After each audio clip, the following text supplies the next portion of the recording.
Planong irekomenda ng MMDA sa palasyo na i-adjust na ang oras ng trabaho sa mga tanggapan ng gobyerno mula 7 a.m. hanggang 4 p.m. para makabawas sa trapiko. Ito ay kasunod ng global ranking ng Maynila bilang ika-14 na pinakamatrapik sa mundo ayon sa isang technology firm. Lumabas din sa index ang Davao City bilang ika-8 pinaka-congested sa mundo. May balitang A to Z si Ace Cruz.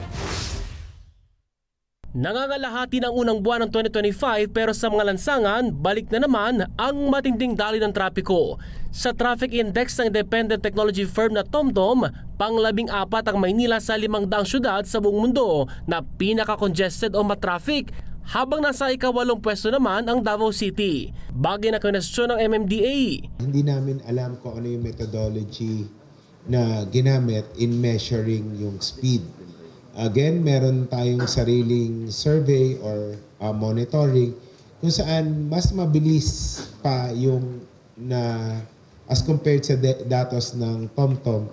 Isa sa nakikita nilang solusyon ang pag-adjust ng oras ng trabaho sa iba pang government agencies at gawin itong alas 7 ng umaga hanggang alas 4 ng hapon. Una na itong ipinatupad noong April 2024 ng MMDA.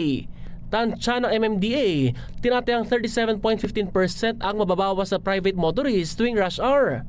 Suportado ito ni San Juan Mayor at Metro Manila Council President Francis Zamora, pati si Pasay City Mayor Emmy Calixto Rubiano. Meron na tayong traditional rush hour. Kung 1 hour ahead ka parate sa rush hour, you do not hit the peak of the volume of cars. So iwas ka ng isang oras, both sa pagpasok at pag-uwi. Hihingin pa ng MMDA ang panig ng iba pang Metro Manila mayors bago gumawa ng rekomendasyon na isusumite sa palasyo. Para sa balitang A to Z, Ace Cruz.